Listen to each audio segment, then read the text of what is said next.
So we just had Thanksgiving. So is your food coma over yet? So are you the type of people that put your leftovers in Ziploc baggies? We are. I think Ken, we actually made turkey and ham. Right. And Ken yesterday was eating the ham and I'm like, is it still good? Ham sandwich. Like, how long are leftovers still good? I don't know. But the ham is pre-cooked anyway, and so it's meant to last a long time. So it tasted great. I loved it. Well, I'm glad it didn't end you up in the urgent care again. Again, is the key word there. Thank you very much. Yeah, you had a little bit of GERD from overeating, and we thought you were having a heart issue there. They say that Thanksgiving is the weekend that most people end up in the ER, right? Yeah. Also, the biggest weekend for domestic violence, too. Oh, fabulous. I think that's any holiday. We dodged that one. Well, we're coming up to Christmas now, too, where our credit cards get more exercise than our actual bodies. Except for you. You do work out a lot. Yeah. I need to work out more. Jack and I have been hitting the gym almost daily. Well, we need to throw some Christmas glitter in there. So I'm excited about Christmas. I love Christmas. It brings me so much joy. It's amazing. It's great that you love to decorate so much, although the decorating this year feels like it's gone on for weeks and weeks and weeks. Well, because I decided I was going to do it a lot. I was like, I'm going to take out everything. Anyone else like that where you're like, this year I'm doing it. Like I want to go through the old stuff that I have and donate that and get my new stuff out because I'm like Christmas threw up on my house, but in a nice, pretty way. Very elegant, very tasteful, just a lot of it. And so we still have the boxes from like a month ago out that we're planning on going through, but you just get busy. Yeah. You just keep having other things happen. But at least I've got a lot of our shopping done. That's true. That I'm grateful for. The Amazon pile of boxes is huge as well, but we got it done. But what's cool is they're coming out with so many new things to buy for family members where it just felt like for guys, you were kind of stuck, right? Like for people that wear earpods, they have this new skin, like the skin that you can put on the earpods. Oh, to like decorate your case? Oh, okay. Yeah, so I thought that was kind of a cool gift. Yeah. Have you gotten me anything yet, Ken? I did. Oh, yeah, that's right. You already have it. A new wedding band ring. Thank you. But there's also some really cool things if you guys are looking for any interesting gifts that you could do even in the Valley. There's the experiences. We've been on the hot air balloons before. Yeah. And right now is a time where you can go out on them because when it's hot out, they don't have the hot air. Well, I don't know. It's probably because of flight. I've never looked at that. Is it because they can't get high enough? Yeah, I think it has to do with the temperature of the air. And this is the perfect time for them. You go out first thing in the morning. It's actually freezing cold when you first go out. And then they take you up real high. So you got to bundle up. But it's gorgeous this time of year. Oh, I literally love it. People are scared. You were scared to go. There's this like that comedian where he said, he's scared to go and he's gripping onto the basket. Right. But it is a lot of fun and it doesn't feel super scary. It was actually unbelievably serene. I mean, the liftoff is just this real gentle, we're going up and you don't even really feel it. It's not even like a plane where you have that quick takeoff and the drops and all that. There's none of that. It's just watching the ground just fade away. And they have sunrise and sunset, which is pretty cool and can be romantic. They have big baskets for a big family, smaller baskets for maybe couples. I love that comedian who you mentioned that talks about going up in a hot air balloon. It's such a great bit. We have to figure out his name. He's so funny. Yeah, but he talks about going up in a romantic hot air balloon. It's you and your spouse or your significant other and the guy who's running the balloon like that close to you. Oh my gosh. But experiences are great. They also have, I love doing the spa at the Omni. Yeah. At Monticello. Is that the name of the spa? We end up renting a room where you can have 2 beds in there and you get 2 masseuses and then you spend about 4 hours and you can have lunch, a nap, drink, whatever. We do that on our anniversary. That would be a good couple's gift. Right. And then I also was looking at Glendale Glitters. So families that want to go we haven't done that in years. I know. And they have the best chocolate. Right? Chocolate dipped cheesecake, if I remember there goes correctly. The waistband again. Right? And but hey, it's holidays, right? New Year's resolutions around the corner. You can just work it off. Right. And zoo lights. We were talking about that this week. We were actually at the Princess at Scottsdale Fairmont. And they do a great job. They absolutely do. Their it's decorations so much fun. are really top notch. And it's geared towards every age because you have all the really beautiful big Christmas trees that I think everybody can enjoy. But there's a section where it's called Glitzy Land or what? Tinseltown? Oh, Tinseltown. Glitzy Land, Tinseltown. One or the other. But they have a really cool little train ride. And the carousel. One thing, though, that when we got there, the line was forever. Yeah. It was 60 minutes. So they said if you can afford to get the VIP, that's the way to do it. Especially if you have a lot of kids and they're going to get antsy. You don't want to sit there waiting for, and you have to pick it up when you get to the front. Yeah. And also there's the illumination lights where if you don't feel like, I think that's the name of it, but it's really cool. We've gone to it many years where you get in line, you don't get out of your car, so you don't have to park. If you're lazy like me, I hate parking and walking to places.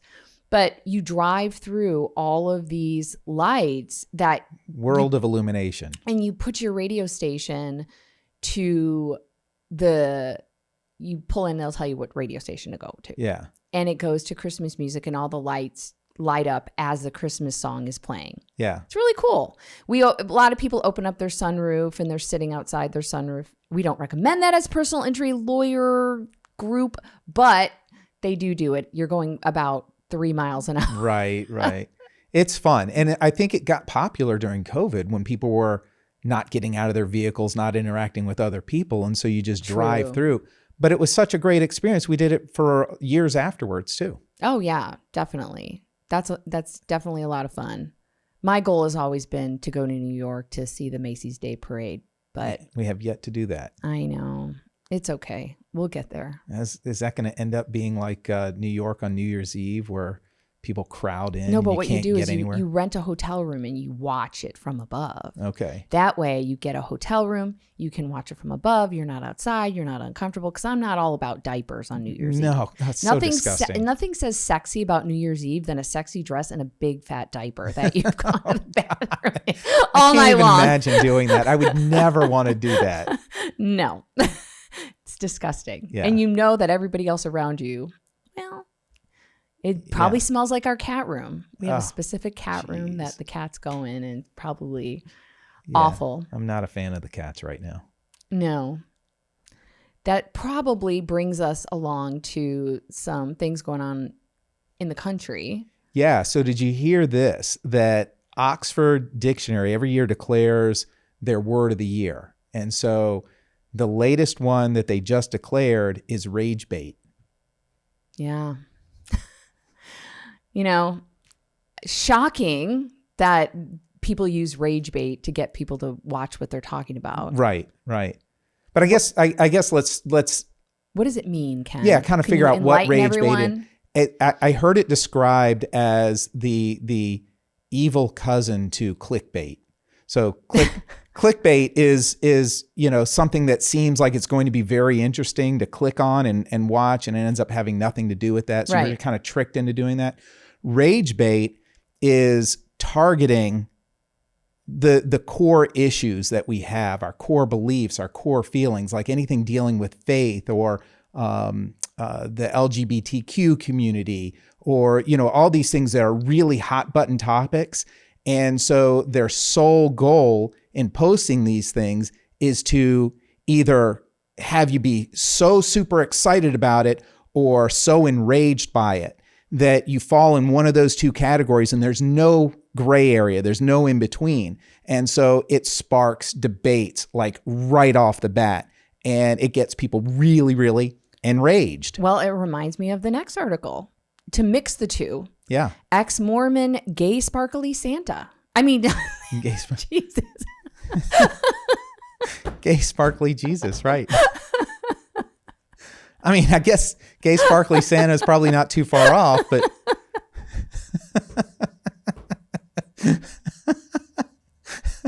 Oh my gosh, I'm sorry.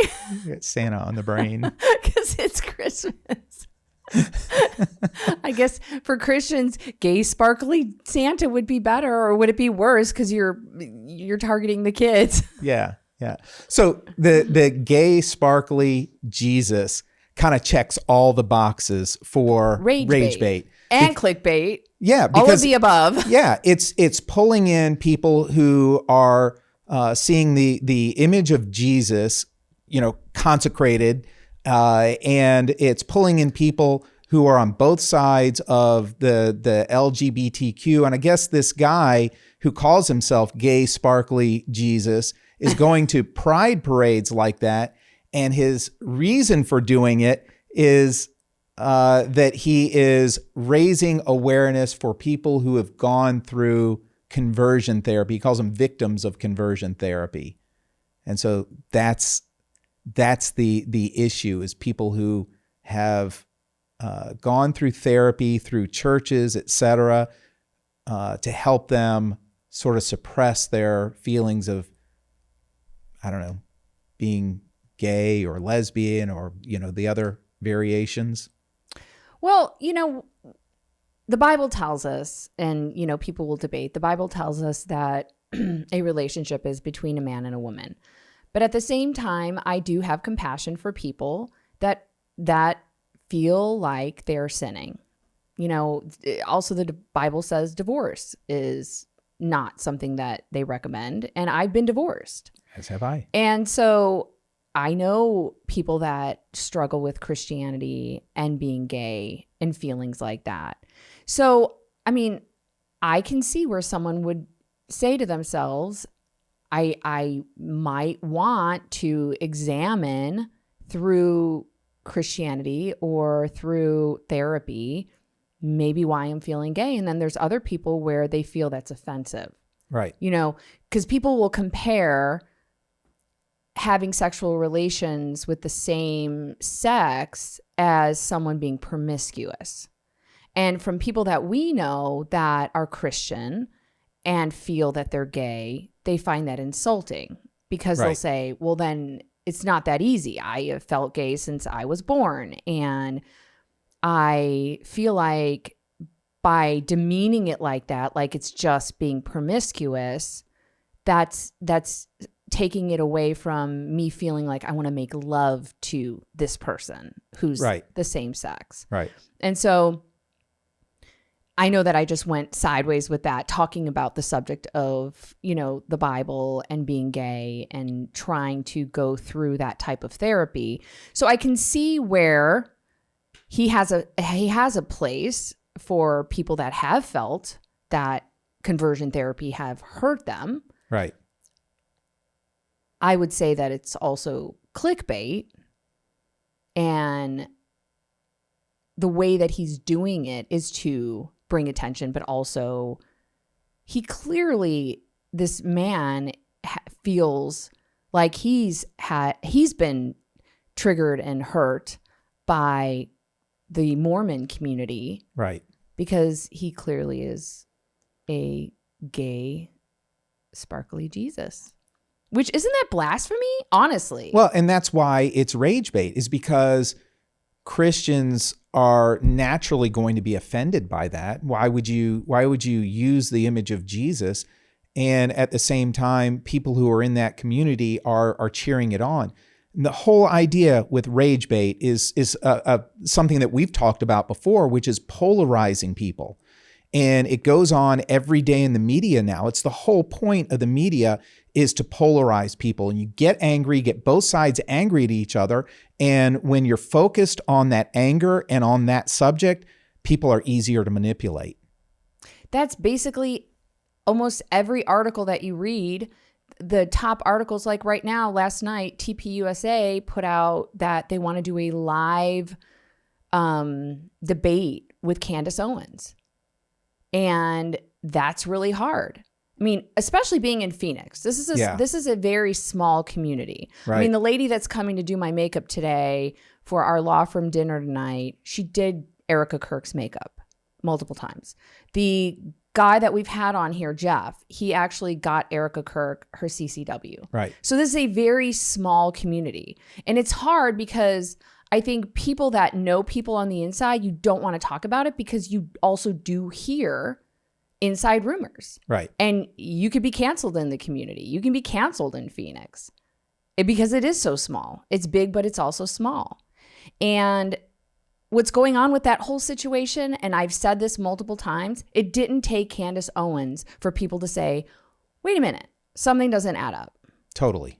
It totally didn't agree. take Candace Owens. And I think that's what TPUSA has to understand is it's not Candace Owens that's bringing them fully to this place that they're at. No, she's just laying it out in terms that the general public can understand, because we've talked about the weapon that was supposedly used. Any gun enthusiast out there instantly knew that couldn't have happened like that. No, absolutely. Multiple people we've talked to. So the second Charlie was murdered, which we feel very bad about, and it's a very horrible subject. Yeah. And it's very sad, and we are not making light of it by talking about it. Not at all. It's a very serious thing going on in our country, and it's very polarizing. What were you just saying before I said that? I just the gun enthusiasts knew instantly. Yes.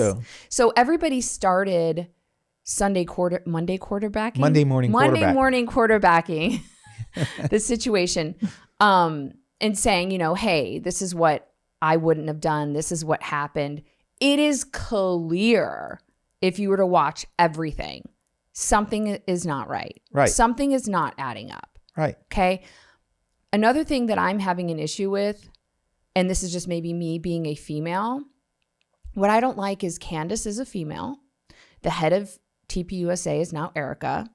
Why does she have multiple men coming out and attacking her? Yes, they're the head of TPUSA. It's feeling really unfair. Like we've talked about, and this is just me talking about trials. You have a trial against a hospital, but they've got 3 sets of attorneys, and you're going to stand there and it's going to be you, and it's going to be 15 attorneys against Ken. Right. This is how I'm feeling it's going down with Candace and TPUSA. And the things that are making me say, hey, wait a minute, these are red flags. Candace is calling out things that she's seeing, whether she's correct or not. They're using terms like she's anti-Semitic. She's splitting the conservative group. They're using big accusations. Like she could easily say, they're racist. I'm black. They don't like me because I'm black. But she's not doing that. And that's important. That's exactly what we're talking about with rage bait and with this polarization. If you use words like that, the hot buttons, the anti-Semitism, those types of things, that's polarizing. There's actually a whole science built around polarizing juries in a trial. You polarize the jury so that way their emotions get so caught up in it, they're either all in on one side or they're all in on another side. And that's the way either side wins the case. There's no middle of the road anymore. No. And then and that's why when I sit there and I read everything, Candace is giving evidence that she's finding. TPUSA is coming out going, she's evil. She's crazy. Right. You can't listen to her. Right. But why can't you listen and make your own determination? Right. Why can't you listen and not be anti-Semitic against people that are Jewish? Yeah. I wonder if they're not getting advice from, even for example, jury consultants who consult with trial lawyers about how to frame arguments. And they will tell them, you need to use these words. You need to use this angle. You need to hit the hot buttons to polarize people. So that way, again, there's no middle ground. Well, of course, because the guy, and I don't know his name. I should have looked it up. The guy that came out last night on TPUSA, it was a 7-minute video. He was reading a letter. He was reading something that someone wrote for him, acting like he was supposed to be emotional about this letter. And it was clearly so not rehearsed because he didn't say it pre-planned. Well. And it just, you feel like saying, hey, you guys can do a better job. Hey, Erica, I understand, like, this is absolutely horrifying what happened. And you showed such strength with the day he died and showing up on the tarmac and coming out at his memorial and speaking. You had your first speech in front of the whole world and everybody heard you. Why aren't you speaking now? Right. We need to hear from you. We need to hear from you. We don't need to hear from the other group of people. We need to hear you speak. And she's been able to do that. She's been able to do that. And I think that it's coming from a wife of, if something were to happen to you, I would want to be speaking about it. And so it's no disrespect to her, because she has shown her strength through coming up on TPUSA's podcast a couple weeks after Charlie's passing. And that's where I think right now people are feeling like we're getting gaslit by that side. Yeah. And your point earlier when we were talking about this before we started here today is, people can say, well, we're not hearing from her because of grief and everybody's, she's dealing with the loss of her husband, et cetera, et cetera. But your point was, she wasn't acting that way immediately in the aftermath. She was posting the videos of her, giving a talk about it. She was posting the videos of her, with her hand on Charlie's chest in the casket. There was a lot of very public presentation of her by herself and by the others around her. So to say that she's stricken with grief and can't say anything now is not consistent. And I think that's what you're talking about with the gaslighting that we feel is going on. Absolutely. You feel like even Mark Driscoll, Trinity, I think it's Trinity Church. Right. He came out the other day and said it was absolutely evil, whether Candace is right or not. It's absolutely evil what she's doing. And it's tough.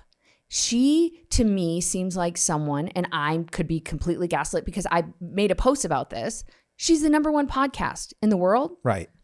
Who runs that algorithm? If they didn't want her number one, would she be number one? No, her podcast could be tanked. I mean, if somebody they were manipulating Trump the algorithm off of social media. Yeah. They're saying it's more protected now because of Elon Musk and X and, I don't know. I'm just feeling like we're all being played once again to be divided. Right. And it all is just, again, and I'm not diminishing what happened to Charlie, what's going on in the aftermath is making me feel like they're using it again for division, both sides. Sure. Because think about it. If she was saying things that whoever is running the program, and she claims that, and I'm not quoting perfectly, but she claims that, you can't trust the Zionists. But yet she is promoting a VPN, ExpressVPN, that is owned by the Zionists. Right. So if she's claiming you can't trust them, why is she earning money on ExpressVPN saying, hey, if you want your stuff safe, and I don't know if she's still doing that, but from what I have researched, she is promoting ExpressVPN. So she's talking out of both sides of her mouth in that instance. But then at the same time with TPUSA, what they're doing, and they're, you're anti-Semitic. Maybe they didn't personally say that, but people surrounding them have. And you're dividing the conservative group and the conservative. Why are you more concerned about that versus the truth about Charlie? Yeah. And I guess if with what you're saying, if we can imagine for a minute zooming way out, all of us, and just being open to the idea that there are other people that are influencing what's going on, and you zoom out and you see them influencing both sides, the same group influencing both sides, you can imagine a world where that's happening right now. We've talked about it with news, the conservative news, the liberal news. Well, what if they're all being run by the same groups and it's zooming way out to see it? And you can see that there's this whole manipulation. And again, when you talk about polarizing people, when you talk about bringing up those strong emotions, people are easier to manipulate. Well, and it just begs the question, could that be going on? Sure. Nobody feels like they have a voice. Right. Both sides. Right. You know, here you have the sparkly gay Jesus. He didn't feel like he had a voice. So he had to come out and do this major position of this is what I'm doing so people can hear what I'm having to say. Yeah. It's the louder, the more vulgar gets attention. Totally. The more in your face. Right? Yeah. Yeah, it's that old axiom, there's no such thing as bad publicity, but it's really gone beyond just publicity. It's gone to rage bait. Yeah. So did you, again, getting back to Thanksgiving, day after Thanksgiving was Black Friday. Did you hear who the biggest generational group was to hit Black Friday in the stores? Gen X. No.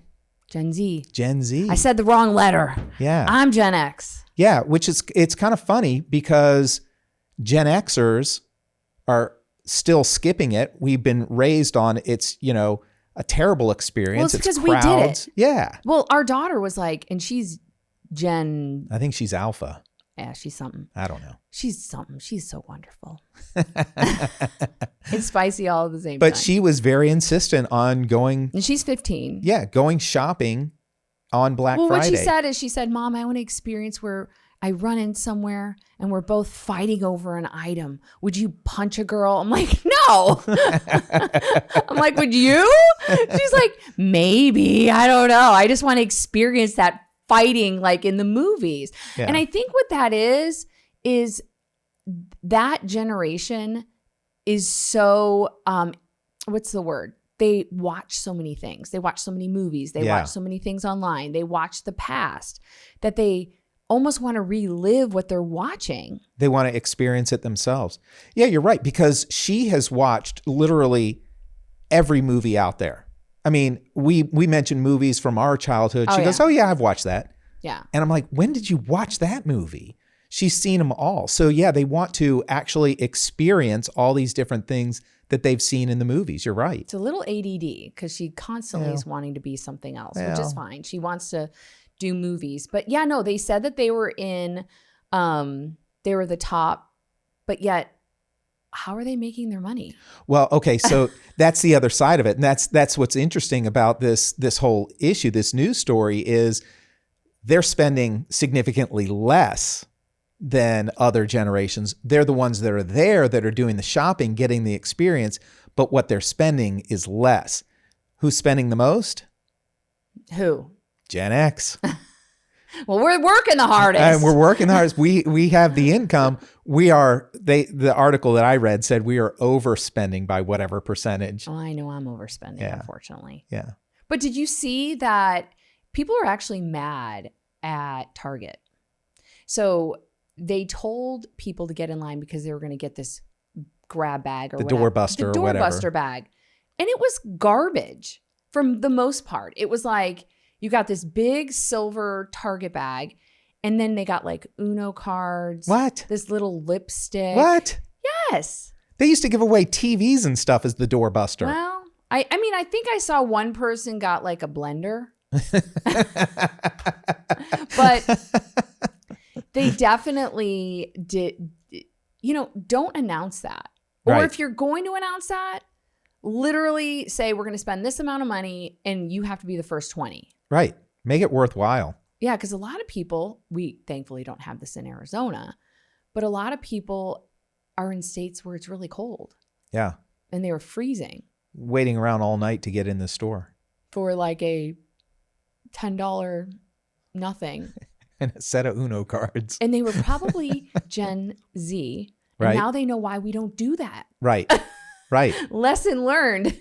I shouldn't have gone out and done this. Yeah. Yeah. Our generation avoided at all costs. That's why Cyber Monday got to be so big. But you know what's stupid is they have Cyber Monday, but they also have Cyber Monday in the stores. Yeah. Which I don't think it's stupid because, I mean, I appreciate it because if we are at the store, we get the same deal. I did notice that there's groups that are now promoting Giving Tuesday, which I think is a wonderful idea. Have you heard about that? Why G and T? Giving Tuesday. They don't rhyme. No. Why Tuesday? Well, we'll talk to the organizers and see if they can come up with something Why not better. giving? Well, there's no day that starts with a G. Yeah. But I guess Giving Wednesday? I guess the reason I like it is because Thanksgiving, we're enjoying our family. We're just gorging ourselves with food.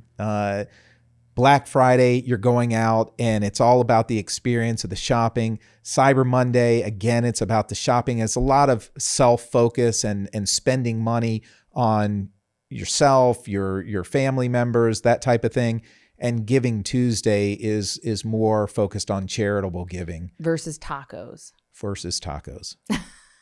I don't know. Maybe there's a taco charity out there. I love tacos. Aren't they so good? So did you hear about this?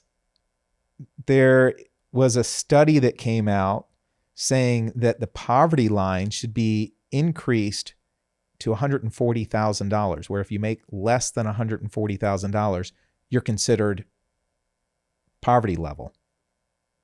Is that for couples or is that individual?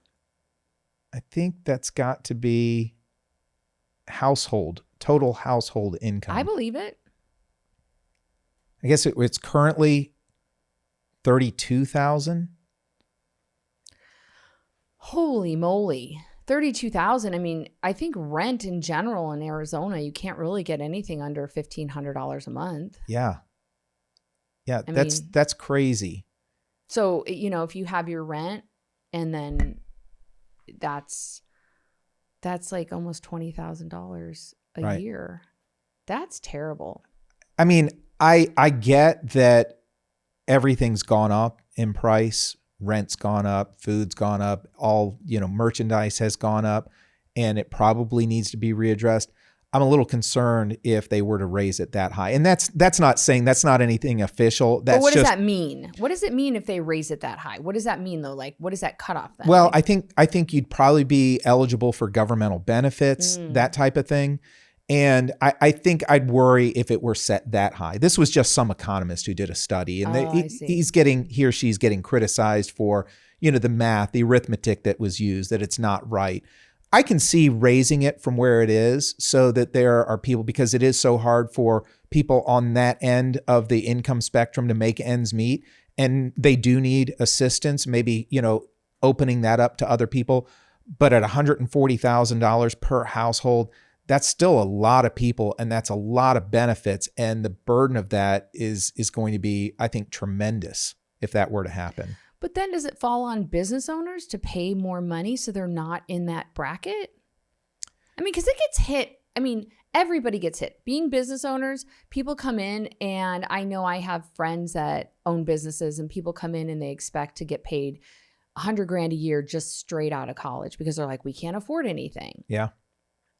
So, That's hard on businesses though, because the businesses are trying to pay their rent that's gone up. They're trying to buy their merchandise that they're selling, and all those prices have gone up.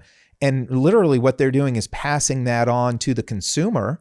And so if they have to pay their staff more, they have to raise the price of the products more. So where does it end? It's really this cycle that's very difficult to figure out. Well, Trump claims that he's going to help that with tariffs. I'm still waiting. Costco is suing the Trump administration for I didn't hear about that.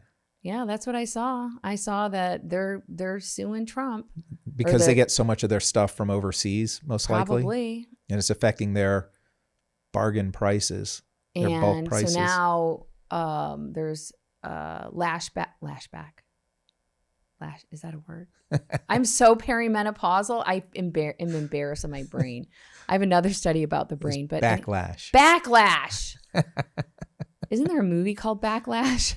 I don't know. Back. There's a fire movie. Backdraft. Backdraft. Oh my gosh. Anyways, we'll call backlash. it lashback. Lashback.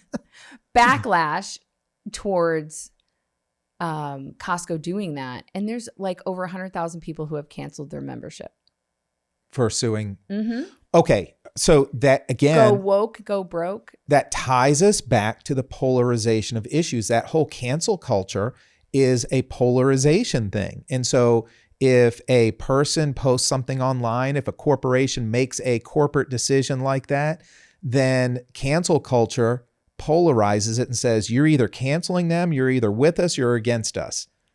Ties right back into that. Exactly. And I'm not canceling my Costco membership. I enjoy going there. Yeah. I got caught up in that type of thing for a while, several years back, when you'd hear this company is coming out with, such and such an advertising campaign. You still won't listen to Pink. Okay, that's different. I've backed off the corporations that I've canceled in my mind, because I'm like, okay, well, maybe I was too harsh with that. I can see where I got caught up in the emotion. She specifically said, if you don't support abortion, don't listen to my music. So I see it as following her wishes. Yeah. Who else don't you listen to? It was Pink. I backed off the other ones. What were the other ones? Well, it was Foo Fighters for a while because Trump used some of his music in one of his rallies, and so they sued him. So that falls in line with what you're talking about with Costco. So I backed off of that position. I'm trying not to be a part of cancel culture. Oh, very good, Ken. Yeah. I don't want to be polarized. I don't want to be manipulated because of heightened emotions for hot button topics. No, and then it keeps us unstable. Yes. Like the Bible says, if we go back to the Bible wants us to focus on him and peace and keeping us steady in his word. And if it would feel like we're on a boat getting flopped back and forth if we're listening to this country. Yeah. And that's why it's like, take a step back from the clickbait, but it's hard. It is. And the rage bait, because you look at that and you read it and you think, I'm going to do something about it. Well, what are you going to do about it? I guess we could talk about it on our show. Yeah, we could do that. So I along those lines, bringing it back to the Bible, I was reading this devotional that I've been into for several weeks this morning, and it's all been about David, and how David went through his struggles throughout his life, and the last day of it was today, and it was talking about how he was given this sort of eulogy in Chronicles that's really just a couple of sentences long, that, he was a man after God's own heart. We all know that, that he was a great king and a warrior and all that. And it boiled David's life, this great king, down to these couple of sentences. And we've talked about that before when we go to cemeteries and you see the headstones, and people's entire lives are boiled down to their name, date of birth, date of death, and then maybe one or two people that have one or two memories of them years later. And that's kind of what actually was broken down to with David. But what was important about it, bringing it back to what you were talking about, is that everything that David did in his life, he pointed back to God. He went to God for it as his strength, as, his direction. And, he had great failures with, Bathsheba, adultery with Bathsheba, and he fell hard from that. He was in caves hiding from King Saul and all of that. But in the end, everything that he did, he directed it back to God and gave God the credit for everything, helping him through his downturns, helping him through his strength when he was, fighting Goliath, all of those things. Everything that David did, and that's what made him such a great king and such a leader, is because he was focused on God. He wasn't taking the glory for himself. And what came from David being that way and being after God's heart is that through his bloodline, the greatest king ever came to be. And that's the king that lasts forever, and that's Jesus. And it's true. I remind everybody, and I try not to get involved with,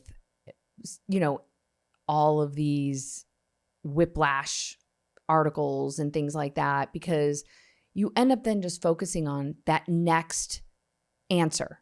Yeah. Right? You're like, it's funny. There's this lady on TikTok and she talks about wedding experiences. So she's going to be storytelling maybe 8 or 9 you've showed me her TikToks. sometimes. Yes. And sometimes I scroll and I'll see part 1. I mean, no. I just scroll past because then I get like into it. I get into the story. And then I'm like, oh man, Nate, I need to go back later and see what happened with X, Y, and Z. And it keeps you distracted. And it keeps you distracted so much that you're so distracted. And I think you get so focused on finding people that hate the same things as you.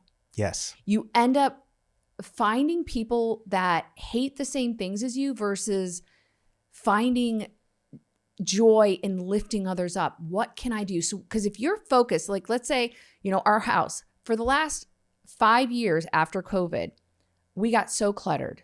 We just did. I don't know what the mindset was, but after COVID, I became semi-hoarderish. And I don't know if it was the mindset of you better not let go of anything. You better hold on to everything. We moved a couple times, but my mind was so foggy and focused that I couldn't even organize my own life. Right. Here, like organize things. And in the last few weeks, the Holy Spirit has really opened my eyes and I've been able to see things. So much so that I cleaned out the pantry. I cleaned out our drawers. But my point with all of that is if your mind is so overwhelmed and focused on what is heavy in this world, you can't see clearly daily. You can't be here daily, seeing how you can help other people, being aware of the people around you, literally being aware of your neighbor. Oh, they need help. Their garbage cans haven't been taken out. How can I help that person? What can you do in a micro level to make your day better, your family's day better, and the people around you better? And yes, it's fun listening to all of these news articles and everything. And we'd love to give you our opinions on all of those. But when it breaks down to it with the rage bait and polarization, it all comes back to, at the end of the day, what do you want to spend your most time thinking about? Yeah. What do you do about it? What do you do about it? And I think you have to take a step back. You have to focus on what's important, focus on God, direct everything back to God and pray and ask God for direction with everything and not get caught up in those heightened emotions, that dopamine hit of which side are you on? Oh, absolutely. Absolutely. Okay, so to wrap things up, this weekend we were talking about the movie called The Shack. Yeah. We love that movie. Powerful movie. The thing is about that movie, it's such a great movie about a horrible, horrible topic. It's emotionally draining, but in the end, you come out on the other side just really, really feeling good. Well, you feel inspired because it actually shows you, because we want to blame everybody. Right. It's like you want to have a blame. You did this to me. Right. And who's going to suffer for it? Right. And it literally breaks it down where, and I'm not going to spoil it, but it really does break it down on why God sent his son to be our savior. Yeah. It's centered around God and redemption, that type of thing. But it's not like an overly religious movie. No. And like I said, it starts off with this really, really horrible subject matter, which I don't want to spoil that either. It does also line up with Christmas time, the birth of Jesus. Sure. And what Jesus did for us. And so, I would love to recommend books this whole month of December. I would love to recommend books or movies or something about Jesus and the birth of Jesus Christ. I agree. I think that's a wonderful idea. And that's our first recommendation is watch The Shack, have tissues handy. I have yet to watch, we've watched it multiple times. I have yet to watch it without tearing up and getting choked up. It's really that good a movie. Yeah. So watch that. I think you'll enjoy it. And it's not Shaq, the basketball player. No. All right. Have a great weekend. We'll see you next week.